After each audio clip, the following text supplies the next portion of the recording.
Hi friends, అందరికీ నమస్కారం. అంజలి కథలకి స్వాగతం. పావుకోళ్ళు కిరీటము 3వ భాగం కథ విందాం. మధుసూదనుడు ముందు బయలుదేరాడు. సగరుడు అతన్ని అనుసరించాడు. మధుసూదనుడి చేతిలో విచిత్రమైన వంకర కర్ర ఉంది. అతడు దాన్ని భూమికి గుచ్చి వెనక్కి నొక్కి ముందుకు వేగంగా దూసుకుపోతున్నాడు. సగరుడు అతని వేగాన్ని అందుకోలేక వెనక్కి దిగబడిపోయాడు. ఏమయ్యో మధుసూదనా, ఏమిటా నడక? నేను ఎంత పరిగెత్తినా నీ వేగాన్ని అందుకోలేకపోతున్నాను. కొంచెం ఆగు మిత్రమా, నన్ను నీతో పాటే రాని అంటూ సగరుడు వెనక నుంచి ఎలుగెత్తి కేకలు వేయసాగాడు. వేగంగా ముందుకు దూసుకుపోతున్న వాడల్లా మధుసూదనుడు సగరుడి పిలుపుకు ఆగి వెనక్కి తిరిగి చూశాడు. కొంతసేపటికి సగరుడు పరిగెత్తుకుంటూ వచ్చి అతన్ని కలుసుకున్నాడు. సగరుడు అనుమానంగా మధుసూదనుడి కాళ్ల వంక చూసి, కొంపదీసి నీవి గుర్రం కాళ్ళు కాదు గదా, లేకపోతే ఏమిటా పరుగు అన్నాడు. నా నడక అంతే లేవయ్యా మిత్రమా, కాకపోతే వెనక నువ్వు ఉన్నావన్న సంగతే మర్చిపోయాను. ఇదిగో ఈ కర్ర తీసుకో, దీన్ని నేలకు ఆనించి ముందుకు అడుగువేయ్, నువ్వు కూడా నాతో పాటే వస్తావు అంటూ మధుసూదనుడు వంకర కర్ర సగరుడికి ఇచ్చాడు. ఆ తర్వాత ఇద్దరూ ముందుకు బయలుదేరారు. ఇప్పుడు సగరుడు కూడా మధుసూదనుడితో బాటే వేగంగా నడవగలుగుతున్నాడు. పేరుకు నడక అన్న మాటే కానీ వాళ్ళు వేగంగా గాలిని దూసుకుపోయి ముందుకు సాగిపోతున్నారు. ఓహో, ఈ కర్ర ఎంత అద్భుతమైనది! ఈ మధుసూదనుడే ఓ మహా అద్భుత వ్యక్తిలాగా కనిపిస్తున్నాడు. ఇతడి కాళ్ళు భూమికి ఆనినట్లు కనిపించడం లేదు. బహుశా రెక్కల చెప్పులు వేసుకున్నాడేమో అనుకున్నాడు సగరుడు. అతడి మనసులోని భావం గ్రహించినట్లుగా మధుసూదనుడు నవ్వి, నేను నువ్వనుకున్నట్టుగా అద్భుత వ్యక్తినే, కానీ నా చెప్పులు మాత్రం రెక్కల చెప్పులు కావు. నీ అదృష్టం బాగుంటే అటువంటి రెక్కల చెప్పులు నీకు లభిస్తాయేమో చూద్దాం అన్నాడు. తన మనసులోని మాట ఇతనికి ఎలా తెలిసింది చెప్పమా అనుకొని సగరుడు ఎంతో ఆశ్చర్యపోయాడు. వాళ్ళు ఆ విధంగా ప్రయాణం చేస్తూ బాగా చీకటి పడే సమయానికి ఓ నిర్జన ప్రదేశానికి వచ్చి చేరుకున్నారు. ఆ ప్రదేశం యావత్తు దట్టమైన పొదలతో పనికిరాని చెట్లతో నిండి ఉంది. ఎక్కడా మనిషి కానీ జంతువులు కానీ కనిపించడం లేదు. ఈదురుగాలులు వీస్తూ వింత శబ్దాలు పుట్టిస్తున్నాయి. ఆ ప్రదేశానికి వచ్చిన తర్వాత మధుసూదనుడు కాళ్లకు సంకెళ్ళు వేసినట్టు ఆగిపోయాడు. సగరుడు నిలుచొని ఆయాసం తీర్చుకుంటూ ఆకాశం వంక తలెత్తి చూశాడు. ఆకాశంలో నక్షత్ర కాంతి తప్ప మరే కాంతి లేదు. ఆ ప్రదేశం యావత్తూ చీకటిగా ఉంది. తల దాచుకునేటందుకు ఓ కొంపగాని అనువైన చెట్టుగాని సగరుడికి కనిపించలేదు. అతడు మధుసూదనుడి దిక్కు తిరిగి, ఏం మిత్రమా, మనం రాత్రంతా ఈ దిక్కుమాలిన వల్లకాడు యావత్తూ ఆ ముగ్గురు స్త్రీల కోసం వెతుక్కుంటూ తిరగవలసిందేనా అన్నాడు దీనంగా. షూ, మాట్లాడకు, అదుగో దూరంగా అటువైపు చూడు అన్నాడు మధుసూదనుడు వేలెత్తి చూపిస్తూ. అతడు చూపించిన దిక్కుగా తలెత్తి చూస్తూనే సగరుడు ఆశ్చర్యంతో కొయ్యబారిపోయాడు. ఏముంది, ఆ చీకట్లో 3 స్త్రీ ఆకారాలు నెమ్మదిగా నడుచుకుంటూ వాళ్ళు నిలుచున్న దిక్కుగా రాసాగాయి. ఆ 3 ఆకారాలు చిమ్మ చీకటిలో ప్రకాశవంతంగా మెరుస్తూ కనిపిస్తున్నాయి. హమ్మయ్య, ఈ రాత్రంతా కళ్ళల్లో ఒత్తులు పెట్టుకొని వీళ్ల కోసం వెదికే శ్రమ తప్పింది. అవును, వాళ్ళేమిటి అంత నెమ్మదిగా నడిచి వస్తున్నారు? వాళ్ళు మన దగ్గరికి వచ్చేసరికల్లా తెల్లారిపోయేటట్టుంది. మనం ఎలాగూ వేగంగా నడుస్తాం కదా, వాళ్ళ దగ్గరికి మనమే ఎందుకు వెళ్ళకూడదు అన్నాడు సగరుడు. వెళ్ళొచ్చు, అయితే మనం ఈ ఆకారాలతో ఉండము, బూడిద కుప్పలాగా మారిపోతాము. అలా జరగటం నీకు ఇష్టమైతే చెప్పు, అలాగే వాళ్ళ ముందుకు వెళ్దాము అన్నాడు మధుసూదనుడు. అలా ఎలా జరుగుతుంది? మనం బూడిద కుప్పలుగా ఎలా మారతాము? వివరంగా చెప్పు అన్నాడు సగరుడు. దూరంగా ఉన్న 3 ఆకారాల్ని చూస్తూ ఉన్నాడు. మధుసూదనుడు సగరుణ్ణి ఒక పొదచాటుకు లాక్కు వెళ్ళి, వాళ్ళు ఈ దిక్కుగానే వస్తారు కాబట్టి మనము ఈ పొదచాటు నుంచి వాళ్ళని స్పష్టంగా చూడవచ్చు అన్నాడు.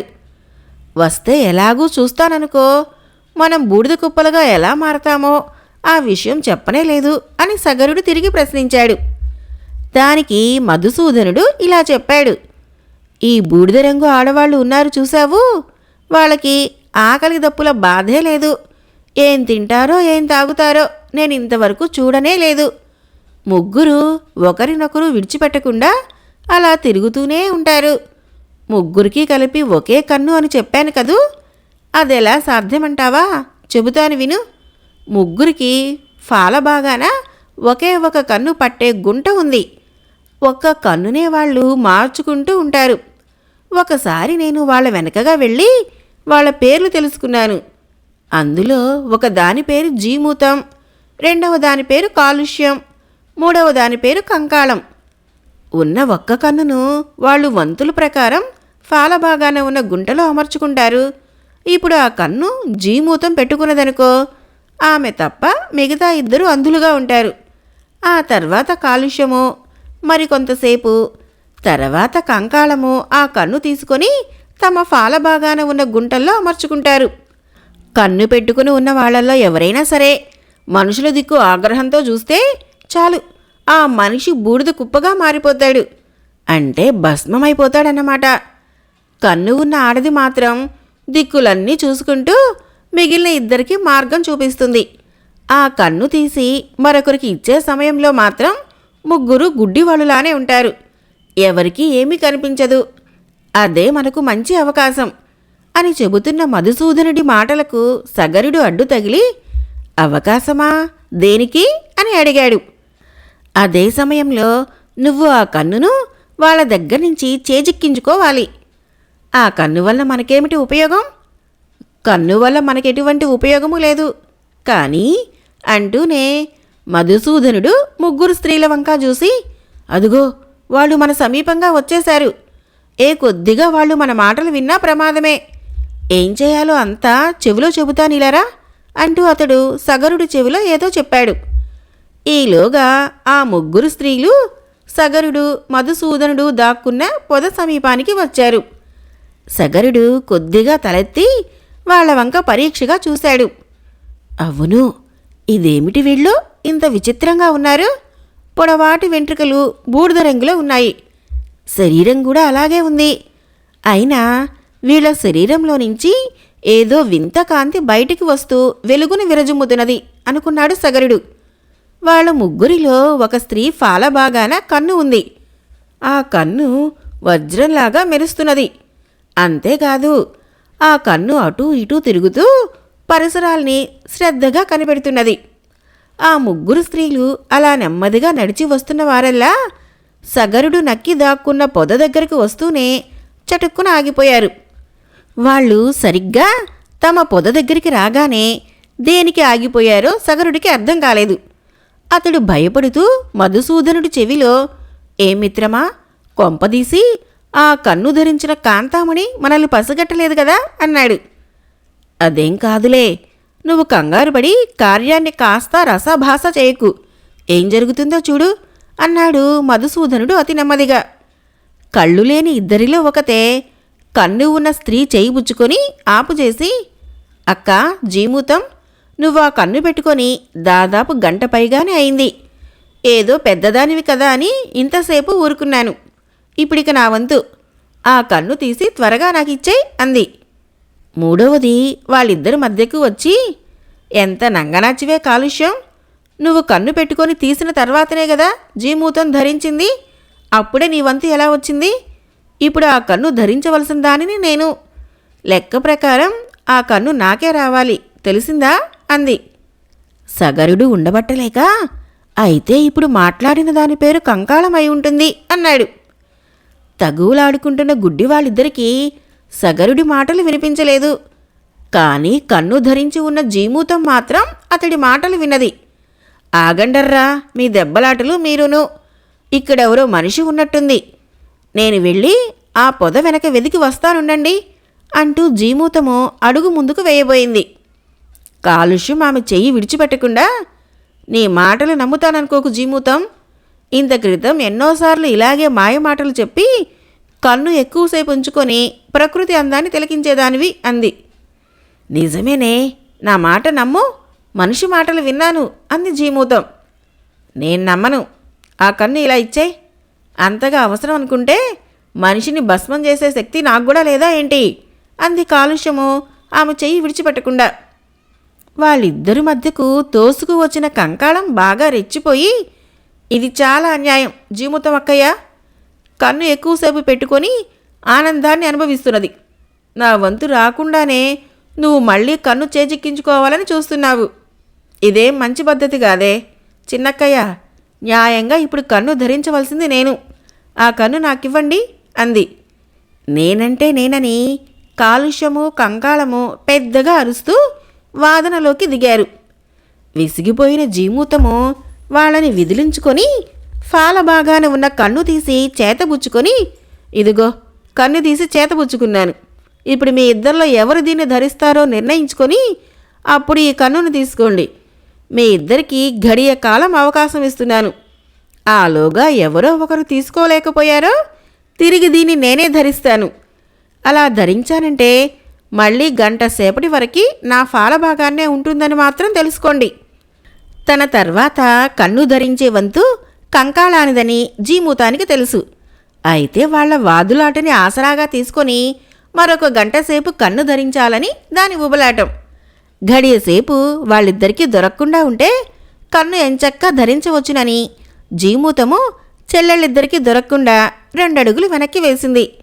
ఇదిగో మిత్రమా, ఇదే మంచి అదను. నువ్వు చప్పున వెళ్ళి ఆ కన్ను చేజిక్కించుకో. నేను ఇందాక చెప్పినవన్నీ గుర్తున్నాయి కదా, జాగ్రత్త అన్నాడు మధుసూదనుడు సగరుణ్ణి హెచ్చరిస్తూ. సగరుడు ఆలస్యం చేయకుండా పొదల మాటు నుంచి యువతలికి వచ్చి 2 అంగల్లో జీమూతాన్ని చేరుకొని దాని చేతిలో ఉన్న వజ్రపు కన్నెను తీసుకున్నాడు. తన ఎత్తు పారనందుకు జీమూతం ఎంతో బాధపడిపోయి, పోనీలే ఎవరో ఒకరు తీసుకున్నారు, మనలో ఎవరు తీసుకుంటే ఏం పోయింది అంది సామరస్య ధోరణిలో. ఎవరు తీసుకుంటే ఏం పోయిందా? వంతు ప్రకారం ఆ కన్ను నేనే పెట్టుకోవాలి. అయినా నువ్వు ఆ కన్ను కాలుష్యానికి ఇచ్చేశావు. మీరిద్దరూ తోడు దొంగలు, పైగా నంగనాచి కబులు చెబుతున్నావా అన్నది కంకాళం. కాలుష్యం రెచ్చిపోయి, నోరు ముయ్యవే, కన్ను తీసుకున్నదే కాకుండా పైగా దబాయింపు కూడానా? చాలు చాలు, ఎవరైనా వింటే నవ్విపోతారు అంది. ఆ వెంటనే సగరుడు విరగబడి నవ్వటం ప్రారంభించాడు. ఆ నవ్వు వింటూనే అక్క చెల్లెలు ముగ్గురు ఒకరినొకరు అతుక్కుపోయి గతుక్కుమని కొయ్యబారిపోయారు. నేనిందాక మనిషి మాటలు విన్నానని చెబితే మీరు నా మాటలు ఆలకించలేదే? వీడెవడో ధైర్యంగా మన ముందుకే వచ్చి వికటాటహాసం చేస్తున్నాడు. ఇంకా చూస్తారేం? కన్ను ఎవరి దగ్గరుంది? ఫాల భాగాన ధరించి ఆ మనిషిని భస్మం చేయండి అంటూ జీమూతం మెల్లగా గొణిగింది. కన్ను మా దగ్గర లేదక్కా, ఒట్టు, నువ్వు నా మాట నమ్మాలి అన్నారు కాలుష్యము కంకాళము ఇద్దరూ ఒకేసారి. అయితే మన కన్ను అని జీమూతం అంటుండగానే సగరుడు అందుకొని ఇలా అన్నాడు. పూజ్యనీయులైన తల్లులారా, కన్ను కోసం మీరు ఆందోళన పడకండి. అది నా దగ్గర సురక్షితంగానే ఉంది. నేను అడగబోయే ప్రశ్నలకు మీరు సరియైన సమాధానం చెబితే మీ కన్ను మీకు ఇచ్చేస్తాను. చెప్పకపోతే నా వెంట తీసుకుపోతాను. అప్పుడు మీరు ముగ్గురు అంధత్వంతో దారి తెన్ను తెలియక అల్లాడుతూ ఉంటారు. ఏం, నేను అడిగే ప్రశ్నలకు సమాధానం చెబుతారా? ఎవరు నువ్వు? మానవులెవ్వరూ ఈ ప్రాంతానికి రాలేరు, నువ్వెలా రాగలిగావు అంది జీమూతం. నేను మిమ్మల్ని ప్రశ్నలు అడుగుతానని చెప్పాను కానీ మీ చేత ప్రశ్నలు అడిగించుకుంటానని అనలేదు. నేనెవరైతే మీకెందుకు? నా ప్రశ్నలకు బదులు చెబుతారా, లేక మీ కన్ను తీసుకొని నా దారిన నన్ను పొమ్మంటారా అన్నాడు సగరుడు కటువుగా. జీమూతము చెయ్యెత్తి వారిస్తూ, ఆ పని మాత్రం చేయకు నాయనా, నీకు పుణ్యముంటుంది. మాకున్నది అదొక్కటే కన్ను. సరే, నువ్వేం అడగదలుచుకున్నావో అడుగు, నాకు తెలిసినంత మటుకు చెబుతాను అంది. సగరుడు వెనుదిరిగి పొదవంక చూశాడు. అక్కడే నులుచని ఉన్న మధుసూదనుడు అడగమన్నట్లు సంజ్ఞ చేశాడు. సగరుడు ఇటు తిరిగి, చూడండి అమ్మలారా, మాయా సంచి, ఎగిరే పావుకోళ్ళు శిరస్సును ధరించగానే కనిపించకుండా మాయం చేసే మాయా కిరీటం, ఈ 3 అద్భుత మాయా వస్తువులు కలిగి ఉన్న దేవకన్యలు ఎక్కడ ఉంటారో ఆ వివరాలు కావాలి నాకు. ఆ విషయం చెప్పగానే మీ కన్ను అతి భద్రంగా ఇచ్చేస్తాను అన్నాడు. దేవకన్యలా? వాళ్ళ దగ్గర అద్భుత వస్తువులు ఉంటాయా? వాళ్ళ గురించి నేనెప్పుడు వినలేదే. ఏమే చెల్లి కాలుష్యం, చిన్న చెల్లి కంకాళం, మీరెప్పుడైనా దేవకన్యల గురించి విన్నారటే అంది జీమూతం ఆశ్చర్యపోతూ. అందరిలాగా మనకి 6 కళ్ళు ఉన్నాయి గనకనా అవన్నీ చూసేటందుకు? లేక ఎగిరే శక్తి ఉందా లోకాలన్నీ తిరిగేందుకు? నువ్వెవరివో కానీ నాయనా, మమ్మల్ని అనవసరంగా ఇబ్బంది పెట్టేస్తున్నావు సుమా. మా వంటి ముసలి గుడ్డి వాళ్లకు అటువంటి పెద్ద పెద్ద విషయాలేం తెలుస్తాయి చెప్పు? ఇంకా ముందుకు పోతే నీకు చాలామంది దివ్య పురుషులు ఎదురవుతారు. వాళ్ళని అడిగితే అన్నీ తెలుస్తాయి. దయచేసి మా కన్ను ఇచ్చేయి నాయనా, మేము ఇంకా చాలా దూరం వెళ్ళాలి. మా వంటి ముసలి వాళ్ళని ఏడిపించటం నీ వంటి మంచివాడికి తగిన పని కాదు అన్నారు మిగిలిన ఇద్దరు. అది వినగానే సగరుడికి వాళ్ళ మీద జాలేసింది. బహుశా మధుసూదనుడు పొరబడి ఉంటాడు. పాపం, ఈ ముసలి వాళ్లకు దేవకన్యల గురించి తెలిసి ఉండకపోవచ్చు. అనవసరంగా వీళ్ళని బాధ పెడుతున్నాను. అసలు నేను బయలుదేరింది నాగకుండలి రాక్షసి తల కోసం. మధ్యలో మధుసూదనుడు అడ్డు తగిలాడు. సరే, మలయ ద్వీపం వెళదామంటే బూడిదరంగు ముసలమ్మలన్నాడు. ఇక్కడికి వచ్చాక 3 అద్భుత వస్తువులున్న దేవకన్యలంటున్నాడు. ఇదంతా ఏందో గందరగోళంగా ఉంది అనుకున్నాడు. అతడు మాట్లాడకపోవటం చూసి ముసలమ్మలు సగరుణ్ణి దీనంగా వేడుకోవటం ప్రారంభించారు. సరేలే, మీ కన్ను మీకిచ్చేస్తాను, కానీ వాదులాడుకోకుండా ఎవరికివ్వమంటారో అదైనా చెప్పండి అన్నాడు సగరుడు. నేను పెద్దదాన్ని, నాకిచ్చేయి నాయనా అన్నది జీమూతం. ఇప్పటి వరకు నువ్వు ధరించావు గదే, ఇక నన్ను పెట్టుకొని అంది కాలుష్యం. నేనొక దాన్ని ఇక్కడున్నానన్న సంగతి మీరు మర్చిపోతున్నారు. అసలు వంతు నాది సుమా అంది కంకాళం. సగరుడు తన చేతిలో ఉన్న వజ్రపు కన్నును కంకాళానికే ఇచ్చేటందుకు నిశ్చయించుకొని కన్ను కాస్త దాని చేతికి ఇవ్వబోయాడు. అదే సమయంలో మధుసూదనుడు రివ్వున బాణంలా వచ్చి సగరుడు చేతిలో ఉన్న కన్నును కాస్త చటుక్కున లాక్కున్నాడు. సగరుడు కోపంగా చూస్తూ, ఏమిటి దౌర్జన్యం అన్నాడు మధుసూదనుడితో. దౌర్జన్యం కాదు, ఆత్మరక్షణ. నువ్వు జాలిగుండె కలవాడివని ఈ ముసలమ్మలకు తెలిసిపోయింది. ఇదిగో ఇదే చెబుతున్నాను విను. ఆ దేవకన్యల గురించి ఈ భూప్రపంచంలో ఎవరికైనా తెలుసుననుకుంటే వాళ్ళు ఈ ముసలమ్మలు తప్ప మరెవ్వరూ కాదు. దేవకన్యల ఆచూకీ తెలుసుకోలేకపోతే నీకా 3 మాయా వస్తువులు లభించవు. ఆ మాయా వస్తువులు లేకపోతే నువ్వు నాగకుండలి రాక్షసుని వధించలేవు. ఏమీ చేయకుండా మలయద్వీపం వెళ్ళి పాలరాతి విగ్రహంగా మారే కన్నా ఇప్పుడు నువ్వు వీళ్ళకి ఇయ్యబోయే కన్ను వల్ల మరింత ప్రమాదం ఏర్పడుతుంది. కన్ను ఇలా ఇవ్వగానే అలా నువ్వు భస్మమైపోతావు. అప్పుడు మీ అమ్మకు కడుపు శోకం తప్ప మరేం మిగలదు తెలుసా అన్నాడు మధుసూదనుడు. ఓహో, ఇక్కడ మరొక వ్యక్తి ఉన్నట్టుందే. ఎవరు నాయనా నువ్వు అంటూ జీమూతము గాలిలో చేతులు ఆడిస్తుంది. మధుసూదనుడు నవ్వి, మేం మీకు అందనంత దూరంలో ఉన్నాంలే, మమ్మల్ని పట్టుకోవాలని ప్రయత్నించకు. దేవకన్యల గురించి ఓ ఘడియలో చెబుతావా సరే, లేకపోతే మా దాన మేం పోతాము. ఇక ఆ తర్వాత మీ కన్ను మీకు దక్కటం కల్లా అన్నాడు. పావుకోళ్ళు కిరీటము 3వ భాగం సమాప్తం. రేపు 4వ భాగం చెప్పుకుందాం. ఫ్రెండ్స్, నా కథలు నచ్చినట్లయితే మన ఛానల్ని తప్పకుండా సబ్స్క్రైబ్ చేయండి, లైక్ చేయండి, షేర్ చేయండి, మంచి కామెంట్ చేయండి. Thank you.